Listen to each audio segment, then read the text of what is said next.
Hello, namaste.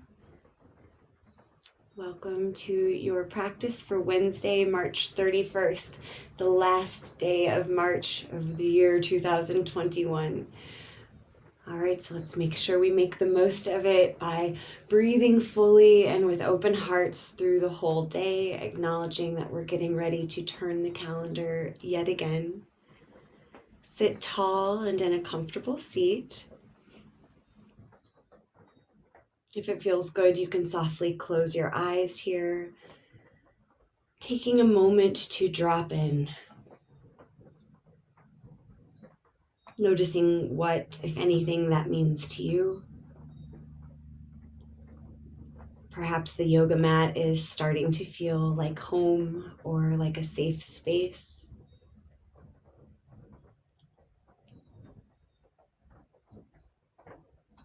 Hands together in heart center. We'll mark the beginning of our practice by sharing one long round of Om. Big inhale for one vibrating Om.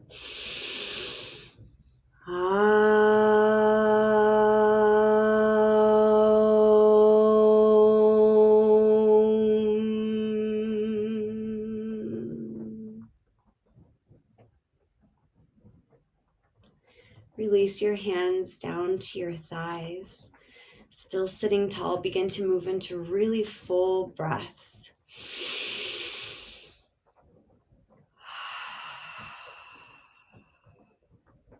You can inhale through your nose and exhale through your mouth. Maybe today you prefer to keep your mouth closed, inhaling through nose and exhaling through nose. The inhale is normal. There's no special concentration here. We're just expanding our bodies to the most full capacity we can. As you exhale, soften your shoulders, let the breath release. We'll move into what a teacher recently shared with me called a heart breath. So inhale, a really full breath, your belly, your chest, everything expands. As you exhale, visualize and feel as if the breath is being exhaled from your heart space. Inhaling fully, exhaling, imagining, feeling the breath leaving from the heart space. Move at your own pace. Let these be really full, invigorating inhales. And in your imagination, feel, hear, or see whatever it is that stresses you right there in front of you.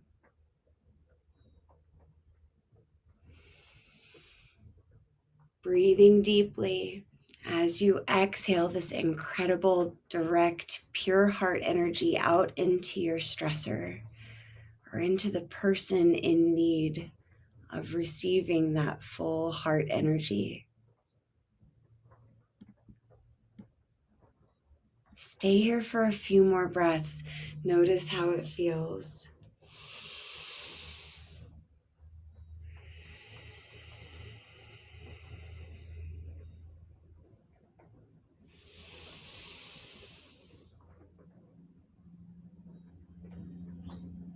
Three more slow cycles of breath, full inhales.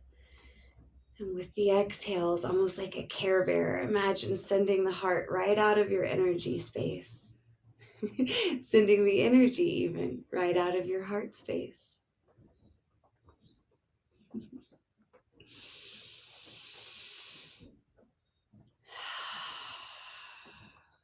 Finishing your final cycle of heart breath, sit tall, return to a natural, slow breath.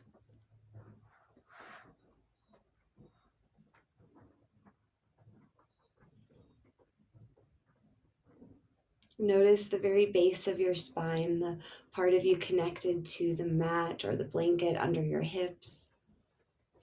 Send your energy back just a little bit, so we're tipping back onto our tailbone. You might use your hands to adjust your feet, coming into Baddha Konasana, soles of the feet together. If you'd like, you're welcome to bring blocks under each thigh, giving you a little support so we're not straining our inner groin muscles. Sitting tall in Baddha Konasana, draw your shoulders up to your ears. Inhale and squeeze. Exhale, relax the shoulders back and down. The heart stays open and lifted. Hands on your ankles. Begin to flex your spine. Inhale your heart forward and exhale your heart back.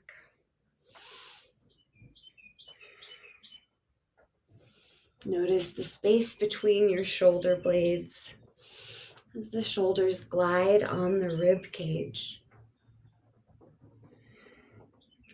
Knowing that all of the movements we make increase the production of synovial joint fluid.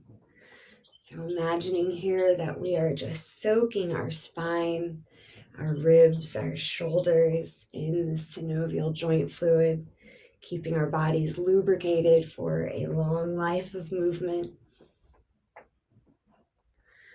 Now come to stillness, long spine, hands back behind you. Fingertips can face your body if that works for your hands, wrists. If not, rotate your hands any way you need to. Lean back and then puff your heart up. If it feels okay, you might drop your head back here. Relax your jaw. Long through the neck, long through the spine, open through the heart, feet pressing together. One more big inhale here. And as you exhale, come back through neutral. Then walk your hands forward, folding forward in Baddha Konasana. Keep the feet pressing together, including the mounds of the big toes. Maybe you keep your hands on your feet to support that. You might move your head and neck a bit. Maybe you sway a little side to side. Breathing as you go. Where do you feel sensation?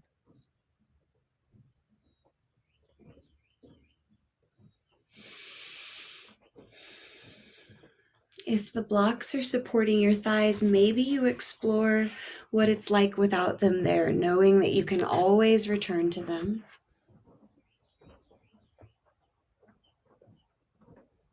Maybe you lengthen your spine, extending it up, still folded forward, and exhale, round back down, undulating the spine. If that feels good, keep doing it. We'll stay here in Baddha Konasana about 3 more slow cycles of breath. Jaw is relaxed. The neck and shoulders are relaxed.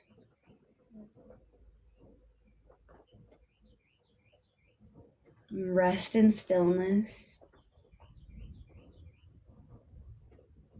And on an inhale, slowly sit up tall. You can use your hands to help adjust your legs into Agni Stambhasana, that fire log pose. So we want our shins to be towards parallel to the edge of the mat, shins parallel and stacked on top of each other, flexing feet and ankles. Whichever leg is on top, no worries if the knee is pointed up to the sky. You can set the block under it if you'd like extra support. We'll be here for just a moment. Fingertips out to the side, sit tall. With your hands, your fingers on the mat, rotate your hands so that the palms face forward. That's really an external rotation of the arms up in the shoulder sockets. Shoulder blades glide together. The tips of the shoulder blades glide down the ribs. Little micro lift in the heart space as we're really broad through the collarbones. You can imagine you're lifting up through the crown of the head. Breathing here, you're welcome to stay as you are, or maybe you walk your hands forward taking a forward fold, just noticing your range, remembering one of my favorite mantras of yoga from Anadia Judith, who wrote the book on chakra yoga. It's not about how deeply you move into a posture. It's about how deeply you experience it. Sometimes that literally means lying in Shavasana, imagining ourselves in the postures. One more breath wherever you've gone with this Agni Stambhasana. Inhale, lean back, sit up tall. Lift the top leg with your hands, supporting under your ankle, under your knee. Rock it a little side to side, baby cradle pose. If it's available to you, you might really hug that leg in, placing the foot in the opposite elbow. And maybe the other arm wraps around. You might clasp hands in front, but keep sitting tall. Notice if you have to really round your spine to accommodate this, in which case I would suggest backing off, because of course spinal integrity is of the utmost importance. One more breath here. And as you exhale, remember which leg was on top. Send both legs long. Feet flexed, toes to the sky, toes spread wide. All right, cross your legs in again, opposite leg on top. Shins towards parallel to the edge of the mat. Shins parallel and stacked on each other. Notice there's likely a difference from side to side, so noticing, acknowledging that. Forgiving your body for any perceived shortcomings, thanking it for all that it is available to do. Sitting tall, bring your fingertips out to the sides. Rotate your arms so the palms flip forward. Shoulder blades gliding together and down. Relaxed, open heart. Breathing here.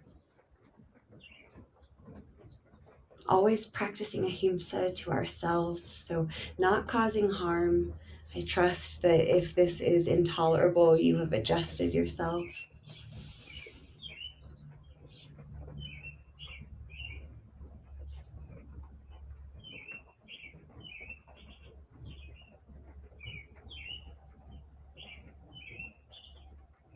Maybe you walk your hands forward, coming into a forward fold in our fire log pose.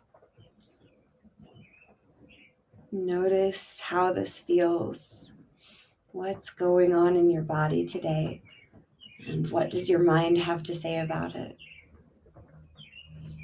Always nudging our mind in the direction of kindness, acceptance, forgiveness.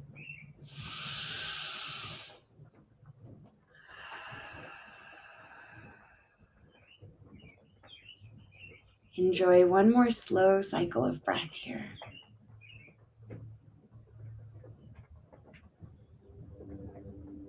And sit up tall. Lift your top leg, supporting it with your hands. And maybe you rock side to side.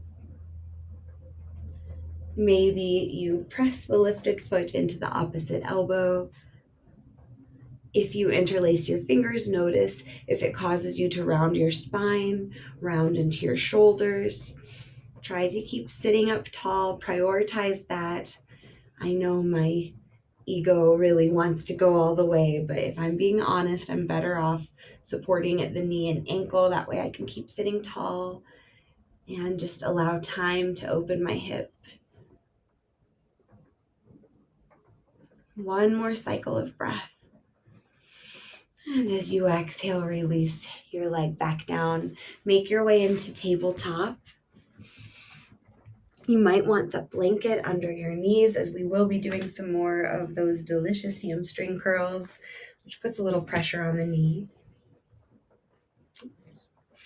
As you arrive in tabletop, you can start moving through cow and cat.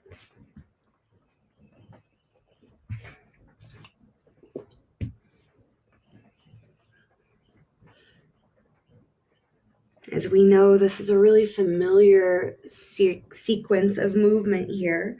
So can we still come to it with the mind of a beginner?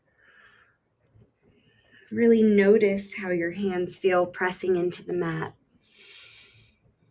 If you notice that you're sending most of the weight into the heel of the hands or the wrists, maybe you can shift some of it forward into the fingertips. Explore here. Take any movement that feels good. Circling the hips might feel nice after that deep early morning hip work we've already done.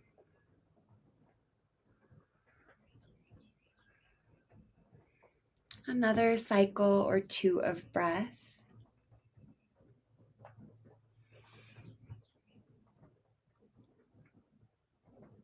Return to tabletop, tuck your toes, big inhale. Exhale. Let's actually workshop our arms a little before downward dog this morning. So notice again where your elbows are. And I apologize if I'm a broken record, but I have to remind myself this every time I practice too.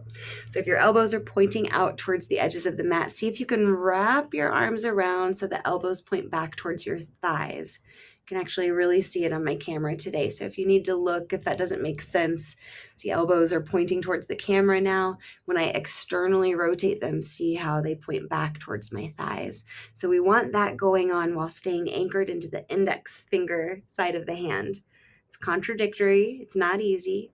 Engage your abdominal muscles. Inhale. And keeping that in your arms as you exhale, send your hips high. Let your head hang heavy and breathe here. Keep thinking about that contradictory cue of externally rotating your upper arms while internally rotating your lower arms. When I say it's not easy, I don't mean to plant the seed that it's hard. It's just not our go-to. Our body kind of tends to take shortcuts to get wherever we're trying to put it. And this requires some conscious overriding. Breathing deeply, keeping all of that action in the arms, maybe even allowing a little bend in the elbows today, maybe walking the hands wider so the shoulders get a break. Enjoy another breath in Adho Mukha Svanasana. On an inhale, look forward between your hands. Exhale, step your way to the top of the mat. Hang heavy in Uttanasana, forward fold. You might squeeze and release your gluteal muscles. Maybe shimmy your hips side to side. And on an inhale, root down through your feet while you rise all the way up with a long spine, arms reaching out and up. Exhale your hands together at heart center and down by your sides. Inhale, arms up overhead, really reach, press the hips forward, open the heart. Exhale, fold all the way down. Hands touch down, float your right foot back in space. Drop the right knee. Fingertips on the floor or blocks. Inhale here. Exhale, send your hips back. Left toes come to the sky. Breathe.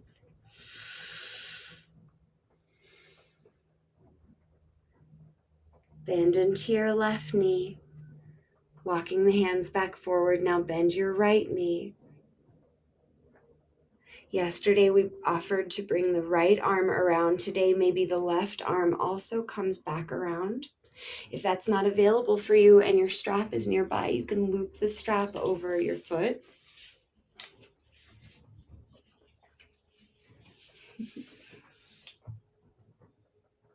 I like to keep my foot and ankle flexed.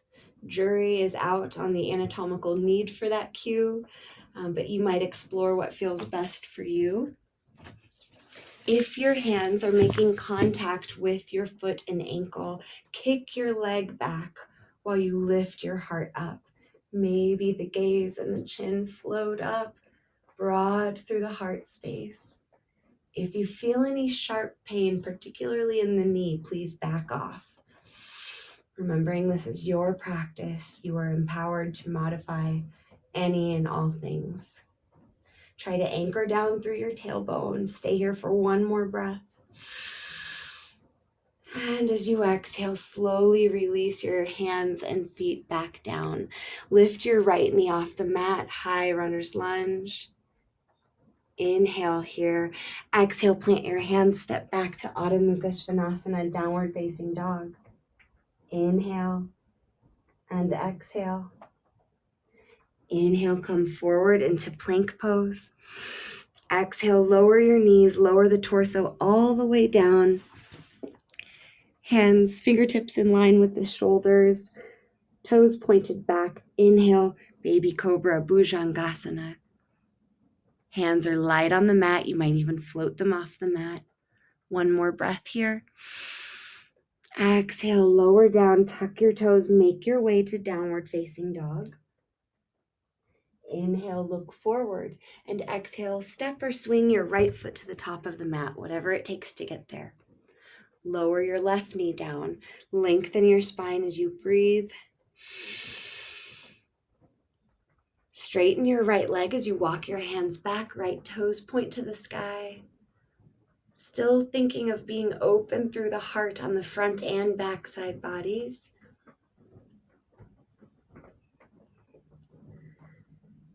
As you breathe, walk your hands forward, bend your right knee. Now bend your left knee, heel towards hip. This is more than enough. If you want, you can wrap your left arm around the back. Maybe the right arm comes back too. If your hands or strap find the foot, kick the foot and leg back while you lift your heart open. Staying long through the spine, anchored through the tailbone.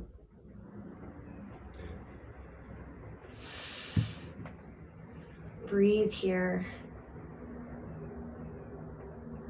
Can you relax your jaw? Can you take a more full inhale? One more cycle of breath, nice and smooth and slow. And as you exhale, return your hands to the mat. Lift your right knee off of the mat, breathing in high lunge.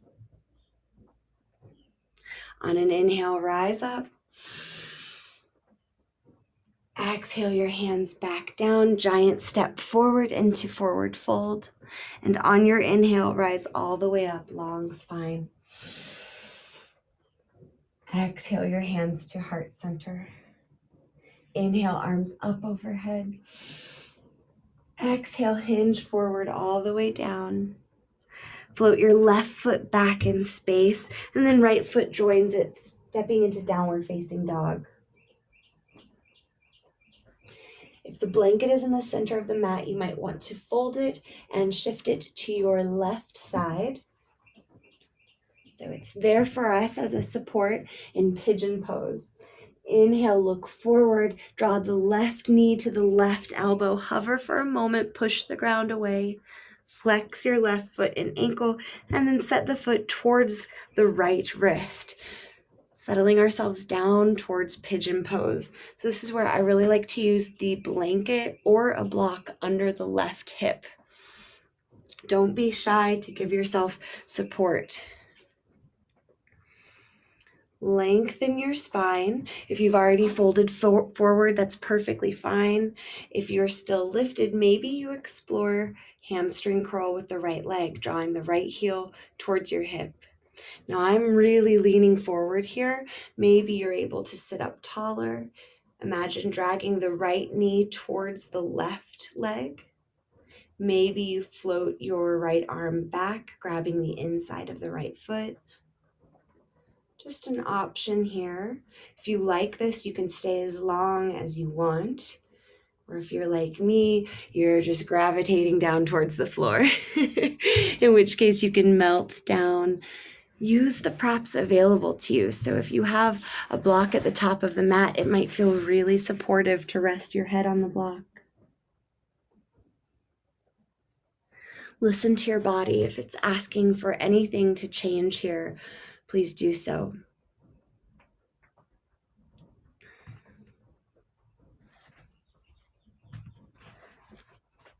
Is there anywhere you're holding tension that isn't serving a purpose?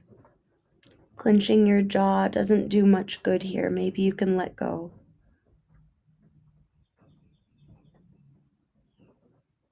And if the mind is worrying or making lists, you can let go of that too. Notice your next breath.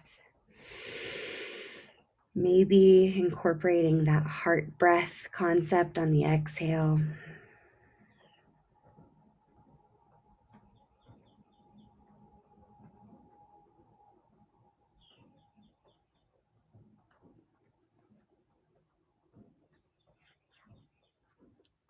We'll be here for about 30 more seconds. Breathe deeply. Practice stillness.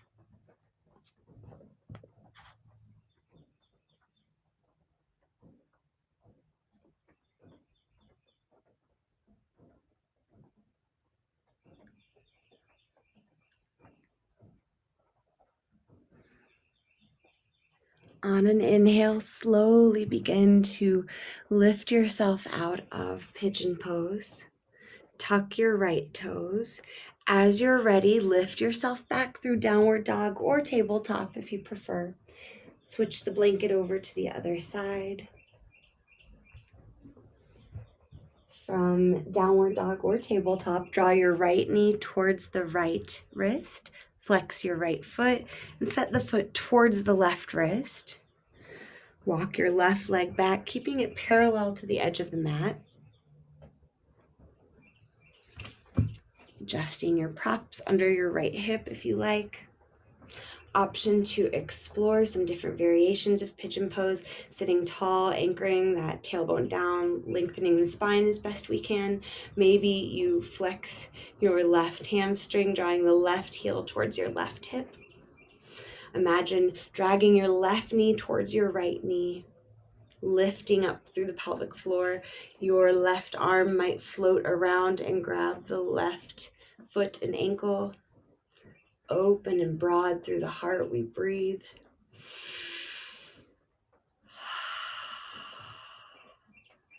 You're welcome to stay here as long as you'd like, or you can go ahead and let yourself relax down onto the earth.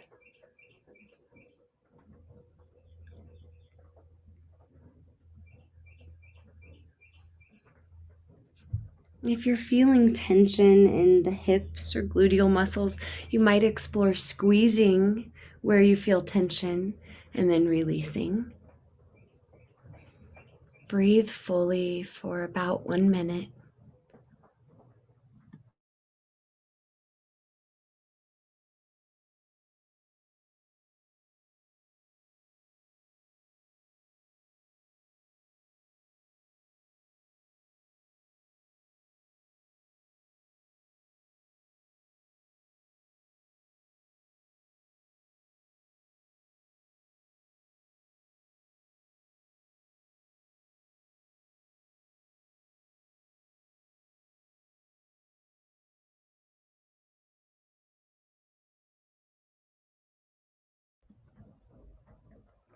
One more cycle of breath here. And on an inhale, slowly lift yourself back up. Shift your weight into your right hip as you swing your legs around and recline right back into Shavasana, corpse pose. If you were using the blanket under your hips as a support, it's handy so you can place it under your knees. Just an option. As you settle into Shavasana, corpse pose, breathe deeply. Notice how your body's feeling. If you're feeling alive, tingling sensation in any parts.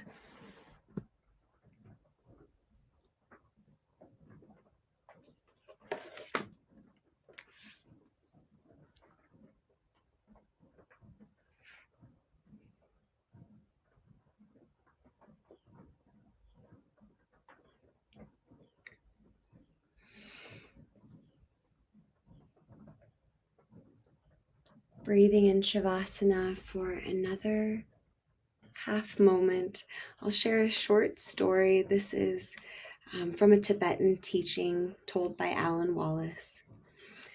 Imagine walking along a sidewalk with your arms full of groceries and someone roughly bumps into you so that you fall and your groceries are strewn all over the ground. As you rise up from the puddle of broken eggs and tomato juice, you're ready to shout, "You idiot, what's wrong with you? Are you blind?" But just before you can catch your breath to speak, you see that the person who bumped into you actually is blind. He too is sprawled in the spilled groceries, and your anger vanishes in an instant to be replaced by sympathetic concern. Are you hurt? Can I help you? Our situation is always like that. When we clearly realize that the source of disharmony and misery in the world is ignorance, we can open the door of wisdom and compassion. No matter what has happened, we can always return to the greatness of the heart.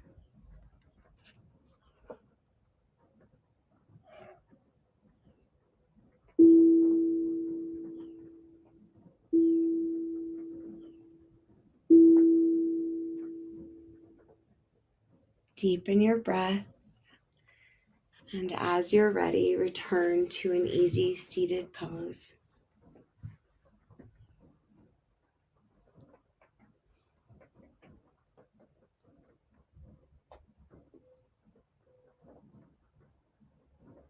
As you arrive, close your eyes and sit tall.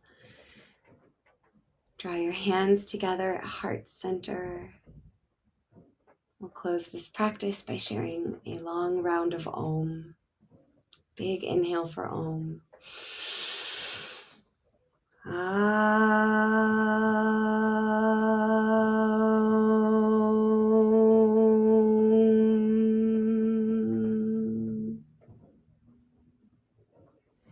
Thank you for sharing your practice. Thank you to all of the teachers of the world. Namaste.